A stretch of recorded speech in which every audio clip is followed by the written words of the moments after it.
start our topic in subject English. आज जिस topic पर हम चर्चा करेंगे, आज जो टॉपिक हम स्टार्ट करने जा रहे हैं, that is most important topic in board exams. Students, हम एक ऐसे टॉपिक पर बात करेंगे जो हमारे लिए बहुत ज़्यादा इम्पोर्टेंट है और बोर्ड के अंदर ये 4 मार्क्स के लिए पूछा जाता है, 4 मार्क्स के लिए पूछा जाता है. स्टूडेंट्स, इन 4 मार्क्स को, इन 4 मार्क्स को पक्का करने का एक आसान सा तरीका हम स्टार्ट करने जा रहे हैं. स्टूडेंट्स, जो बोर्ड के अंदर, जो एग्जाम के अंदर जो हमारे से पोएम्स आती हैं, उन पोएम्स के ऊपर हम चर्चा करेंगे. स्टूडेंट्स, आज हम एक छोटी सी पोएम के ऊपर चर्चा करेंगे जो पोएम एग्जाम के अंदर पूछी जाती हैं. आज हम उसी पोएम पर चर्चा करेंगे. एक छोटी सी पोएम हम उस पर चर्चा करने जा रहे हैं. वो जो पोएम है उसका जो नेम है वो है the Nobel nature. The Nobel nature. Hindi में अगर बात करें स्टूडेंट, इसे बोलते हैं उत्तम स्वभाव या श्रेष्ठ स्वभाव.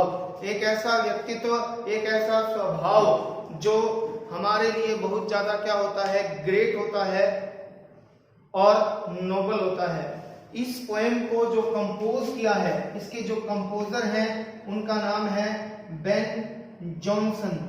बेन जॉनसन ने इस पोएम को कंपोज किया है. इसके पोएट जो है वो बेन जॉनसन है. नोबल नेचर, इन्होंने एक छोटी सी पोएम लिखी. हिंदी के अंदर अगर हम बात करें तो इसका मतलब है उत्तम स्वभाव. यानी कि इस पोएम के अंदर मनुष्य के जीवन के ऊपर बेन जॉनसन ने इस पोएम के माध्यम से नेचर को ह्यूमन लाइफ से जोड़ते हुए उसके बारे में विस्तार से चर्चा की है. तो स्टूडेंट्स, हम इसी पोएम पर आज चर्चा करेंगे और बोर्ड एग्जाम के अंदर ये 4 मार्क्स के लिए पूछी जाती है. स्टूडेंट, बोर्ड एग्जाम में एक स्टैंजा दिया जाता है और स्टैंजा के ऊपर, उस स्टैंजा पर आधारित, उस स्टैंजा के बेस्ड 2 क्वेश्चन पूछे जाते हैं. स्टूडेंट, 2-2 नंबर के 2 क्वेश्चन पूछे जाते हैं और उस स्टैंजा के बेस के ऊपर, उस स्टैंजा के आधार के ऊपर हमें उन क्वेश्चंस का क्या देना होता है, आंसर देना होता है. स्टूडेंट, तो आप अच्छे तरीके से इस पोएम को रीड करेंगे. हम 1 बाय 1 स्टैंजा को अपने बोर्ड के माध्यम से यहाँ चर्चा करेंगे. उसके जो हार्ड वर्ड मीनिंग है उन पर चर्चा करेंगे. एक एक स्टैंजा को हम आसानी से पढ़ेंगे. Student, so keep watching the Nobel nature compose by Ben Jonson. उससे पहले अगर आपने हमारे चैनल को अभी तक सब्सक्राइब नहीं किया है तो जल्दी से आप चैनल को सब्सक्राइब कर दें और बेल आइकन प्रेस करें ताकि आपके पास नए नए नोटिफिकेशन वीडियो से रिलेटेड आते रहें. तो स्टूडेंट्स, आइए शुरू करते हैं. The Nobel nature compose by Ben Jonson.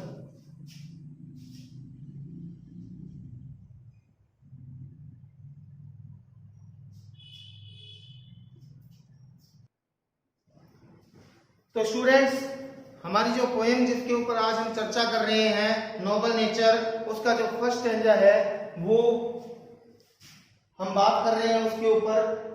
First stanza के अंदर क्या बात की है बेन जॉनसन साहब ने? It is not growing like a tree in bulk doth make man better be or standing long as an oak 300 year to fall a log at last dry bad and sear.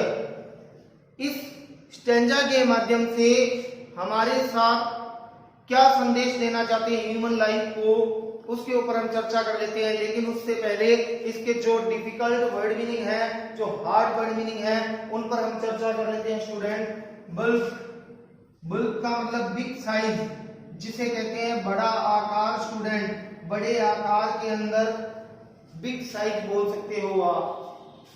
Growing का मतलब student developing, यानी कि grow करना, बढ़ना, विकास करना, वृद्धि करना. Okay student एक ब्लूथ का वृक्ष होता है. बलूत का जो वृक्ष है उसका एग्जाम्पल लोग। लोग का अर्थ है स्टूडेंट्स लट्ठा। स्टूडेंट्स जब तने को काट दिया जाता है उसके बाद जिसे हम आम भाषा में पेडी बोलते हैं उसे यहां कहा गया है लोग लट्ठा। स्टूडेंट ड्राई, ड्राई का मतलब स्टूडेंट सूखा। बेल्ट का मतलब बिना पत्तियों के, यानी कि विदाउट लीव। सियर, सियर का मतलब स्टूडेंट्स विदर्ड, मुरझाया हुआ। मुरझाया हुआ या अगर हम कहें सूखा वो भी चल जाएगा स्टूडेंट। ये इसके डिफिकल्ट वर्ड मीनिंग थे। अब हम बात कर रहे हैं इस स्टैंजा के माध्यम से क्या मैसेज दिया गया है स्टूडेंट। तो फर्स्ट लाइन पर हम चर्चा करते हैं, it is not growing like a tree. इस लाइन के माध्यम से पोएट हमें मैसेज कर रहा है कि हमारा जीवन एक ऐसे पेड़ की भांति नहीं बढ़ना चाहिए इन बिल्क, यानी कि बड़े आकार के अंदर। जैसे एक वृक्ष बड़े आकार के अंदर विकास करता जाता है, वृद्धि करता जाता है। Doth make man better B, यानी कि डोंट नहीं बनाता, make man better B. Doth का मतलब डोंट स्टूडेंट लिटरेचर की लैंग्वेज के अंदर लिखा है मेक मैन बेटर बी, यानी कि मनुष्य के जीवन को अच्छा नहीं बनाता, सर्वश्रेष्ठ नहीं बनाता स्टूडेंट। यानी कि अगर हमारा जीवन एक पेड़ की भांति बड़े आकार के अंदर बढ़ता जा रहा है और उसके अंदर नोबल डीड्स नहीं है, नोबल वर्क नहीं है, तो हमारा जीवन, मनुष्य का जो जीवन है वो बेटर नहीं हो सकता। फर्स्ट टू लाइन्स के अंदर पोएट यही संदेश दे रहा है कि हमारा जीवन, हमारा जो लाइफ है वो एक पेड़ की भांति बड़े आकार में बढ़ना नहीं चाहिए, यानी कि इससे मनुष्य का जीवन अच्छा नहीं होता। और standing long as an oak, इस लाइन के अंदर पोएट ने जो एग्जाम्पल लिया है वो नेचर से लिया है और वो नेचर से एग्जाम्पल उठाया है। पहला एग्जाम्पल ओक। ओक क्या है स्टूडेंट? बलूत का वृक्ष है। और standing long as an oak, यानी कि एक ऐसे पेड़ की भांति, एक बलूत के वृक्ष की भांति अगर हम बड़े आकार के अंदर बढ़ते जाएंगे, इससे मनुष्य का जीवन अच्छा नहीं होता। 300 ईयर, जिसकी अमूमन उम्र मानी जाती है कि वो 300 वर्ष तक क्या है, जीवित रहता है। बलूत का जो वृक्ष है वो 300 वर्ष तक क्या रहता है, जीवित रहता है और एक बहुत बड़े आकार के अंदर फलता फूलता है। और to fall a log at last, to fall, fall का मतलब स्टूडेंट गिरना, यानी कि यहाँ इसका मतलब क्या है कि जब बलूत के वृक्ष की मृत्यु होती है, बलूत का वृक्ष जब गिरता है तो वो एक लोग के रूप में गिरता है, एक लट्ठे के रूप में गिरता है। एट लास्ट, ड्राई, ड्राई का मतलब सूखा, बेल्ड का मतलब बिना पत्तियों के, एंड सियर, मुरझाया हुआ। यानी कि इस स्टैंजा के माध्यम से कवि हमें संदेश देना चाहते हैं कि हमारा जो जीवन है, मनुष्य का ह्यूमन लाइफ जो है वो बलूत के पेड़ की तरह नहीं होनी चाहिए, जो सूखा, मुरझाया हुआ, बिना पत्तियों के, अंत में लट्ठे के रूप में गिर जाता है, जो पूरी जिंदगी किसी के काम नहीं आता। यानी कि हमारा जीवन दीर्घकालिक होने की बजाय, यानी कि लंबा होने की बजाय, बड़ा होने की बजाय, भले ही शॉर्ट हो, भले ही छोटा हो, लेकिन किसी के काम आने वाला होना चाहिए, दूसरे के काम आए, और उसके अंदर क्या होनी चाहिए स्टूडेंट्स, नोबल डीड्स होने चाहिए। नोबल डीड्स का मतलब स्टूडेंट ऐसे काम हो जो दूसरों के लिए फायदेमंद हो। मनुष्य का जो स्वभाव है उत्तम होना चाहिए, दूसरों के लिए लाभदायक हो, दूसरों को उससे क्या मिले, फायदा मिले। इस स्टैंजा के माध्यम से कवि हमें यही संदेश देना चाहते हैं स्टूडेंट। अब हम चर्चा करेंगे सेकंड स्टैंजा के ऊपर। सेकंड स्टैंजा के माध्यम से हमें क्या बताना चाहते हैं स्टूडेंट। देखिए, इस पोएम को अगर आप अच्छे तरीके से पढ़ेंगे तो एग्जाम के अंदर आपके 4 मार्क्स अच्छे तरीके से पक्के हो जाएंगे, और इसके जो हार्ड वर्ड मीनिंग है उनके ऊपर ही हम क्या कर रहे हैं स्टूडेंट, चर्चा कर रहे हैं। आप अच्छे तरीके से इस पोएम को रीड करें। तो स्टूडेंट्स, द नोबल नेचर जो पोएम है जिसे कंपोज किया है बेन जॉनसन ने, उसके हम सेकंड स्टैंजा के ऊपर चर्चा कर रहे हैं।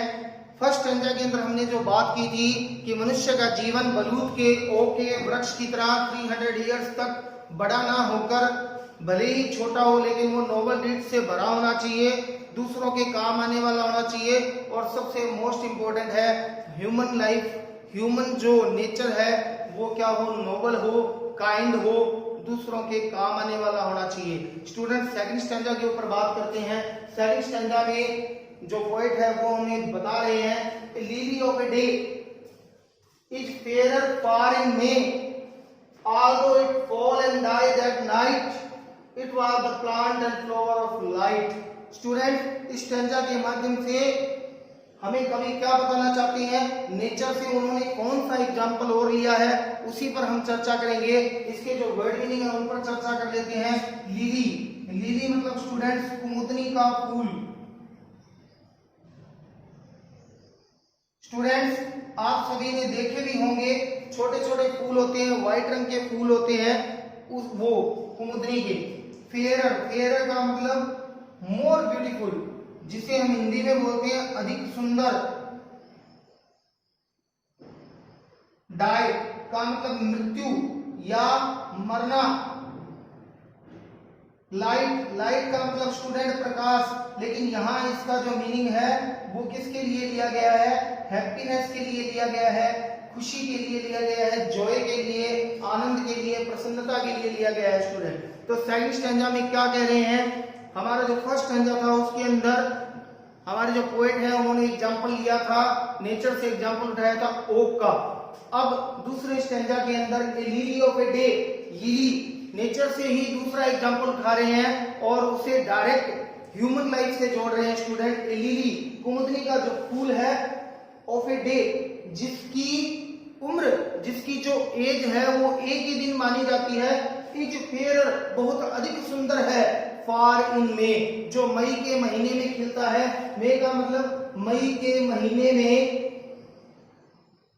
एक ही दिन खिलने वाला फूल कौन सा है, लिली का, वो बहुत अधिक सुंदर है। किससे, ओक के वृक्ष से।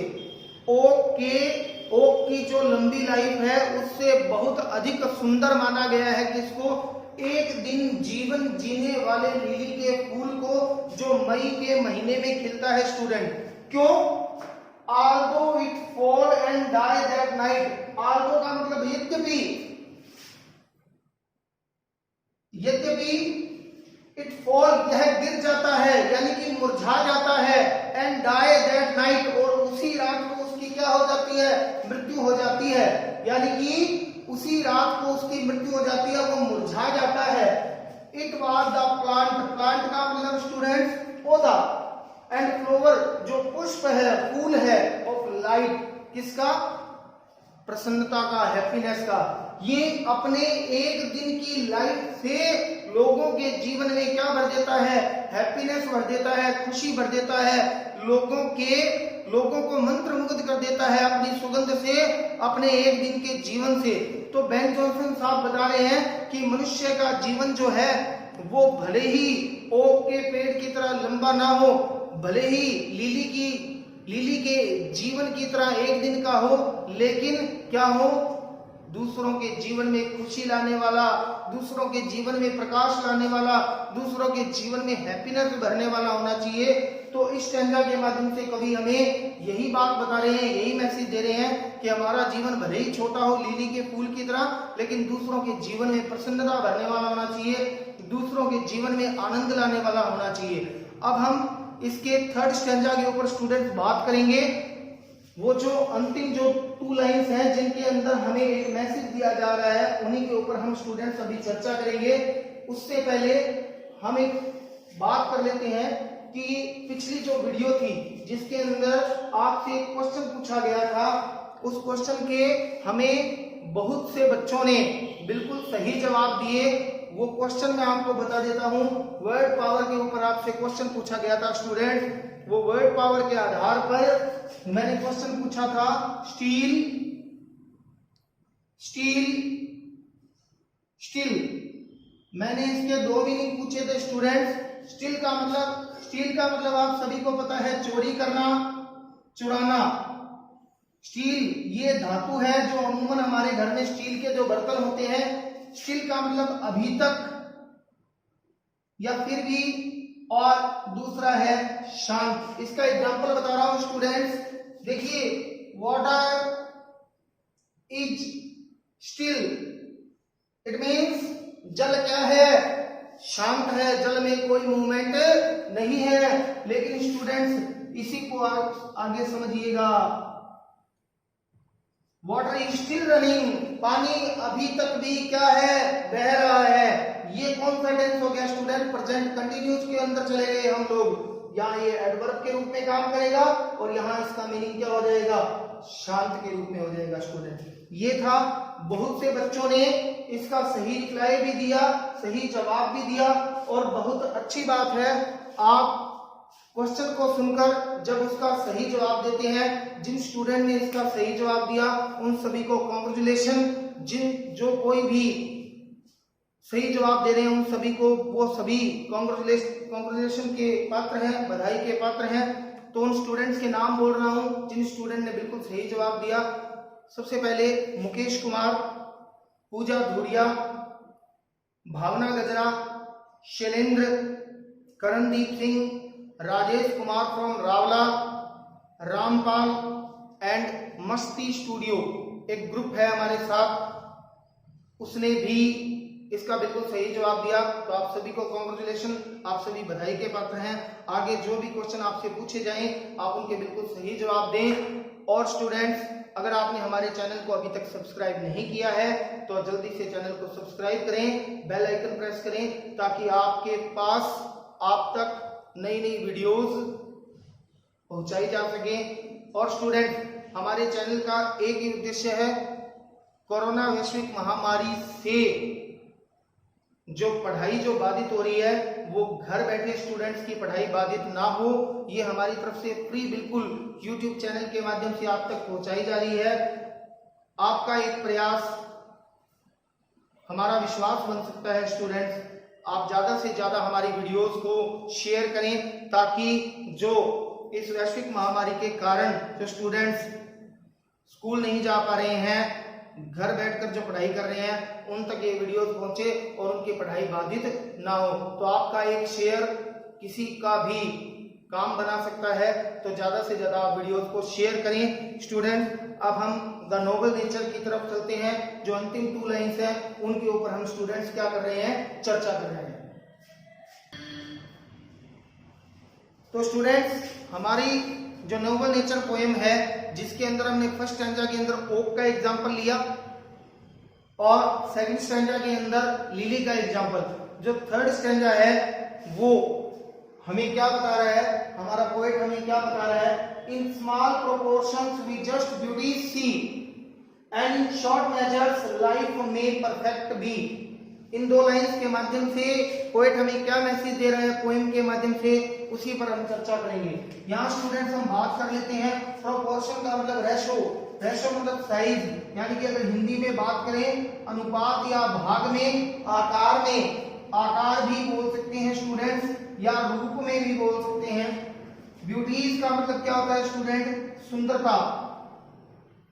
मेजर का मतलब माप, परफेक्ट का मतलब पूर्ण, और शॉर्ट का मतलब छोटा। इस लाइंस के माध्यम से हमें कवि यही संदेश दे रहा है, इन स्मॉल प्रोपोर्शन, एक छोटे से अनुपात में, एक छोटे से आकार में, यानी कि एक छोटी सी वस्तु के अंदर वी जस्ट ब्यूटी सी, हम किसको देखते हैं, सुंदरता को देखते हैं। छोटी छोटी चीजों में भी हमें क्या दिखाई देती है, सुंदरता दिखाई देती है। कवि कह रहे हैं कि लिली का फूल जो है वो एक दिन जीवित रहकर भी मनुष्य के जीवन में प्रसन्नता ले आता है, खुशी ले आता है, उसके जीवन में प्रकाश भर देता है। तो एक छोटी सी वस्तु भी हमारे जीवन में सुंदरता भर देती है। एंड इन शॉर्ट मेजर, और एक थोड़े से समय में, एक छोटे से समय के अंदर लाइफ में परफेक्ट भी, हमारा जो जीवन है, ह्यूमन लाइफ जो है वो क्या बन सकती है, परफेक्ट बन सकती है। किसके आधार पर, नोबल डीड्स के आधार पर, नोबल जो वर्क है, हमारा जो नोबल नेचर है उसके आधार पर। यानी कि अगर हम छोटी छोटी चीजों में भी देखेंगे तो हमें सुंदरता दिखाई देगी। मनुष्य ह्यूमन लाइफ भले ही बड़ी ना हो लेकिन दूसरों के काम आने वाली होनी चाहिए। छोटा जीवन हो लेकिन दूसरों के लिए काम आने वाला होना चाहिए। तो ये बेन जॉनसन साहब के द्वारा रचित कंपोज की गई एक पोएम थी नोबल नेचर, जिसके आधार पे वो ह्यूमन लाइफ को, ह्यूमन नेचर को नेचर से दो एग्जाम्पल के माध्यम से जोड़ते हैं। एक बलूत से जो ओक का वृक्ष है, ओक है, और दूसरा लिली कुमुदनी के जो फूल है उनसे जोड़ते हुए हमें बता रहे हैं कि ओक का जो वृक्ष है वो 300 साल तक जीवित रहने के बाद भी किसी के जीवन में काम नहीं आता, बल्कि लिली का जो फूल है वो एक दिन जीवित रहकर भी मनुष्य के जीवन में खुशी, प्रकाश, जॉय, आनंद भर देता है स्टूडेंट। तो ये पोएम थी स्टूडेंट। इस पोएम को आप अच्छे तरीके से रीड करेंगे, इस पोएम को आप अच्छे तरीके से समझेंगे। इसी के बेस जो 3 स्टैंजा मैंने आपको बताए हैं उसी बेस पर एग्जाम के अंदर क्वेश्चन पूछे जाते हैं स्टूडेंट। उन क्वेश्चन के आपको क्या देने हैं, जवाब देने हैं स्टूडेंट। आप पहले पोएम को अच्छे तरीके से रीड करें, स्टैंजा वाइज चलें और कमेंट बॉक्स के माध्यम से बताएं कि आपको पोएम समझ में आई या नहीं। अगर कोई पॉइंट आपको समझना हो तो कमेंट बॉक्स के माध्यम से आप समझ सकते हैं। आप हमारे चैनल को यूं ही सपोर्ट करते रहें। कीप सपोर्टिंग, कीप वाचिंग और सब्सक्राइब करें ज्यादा से ज्यादा चैनल को। थैंक्स।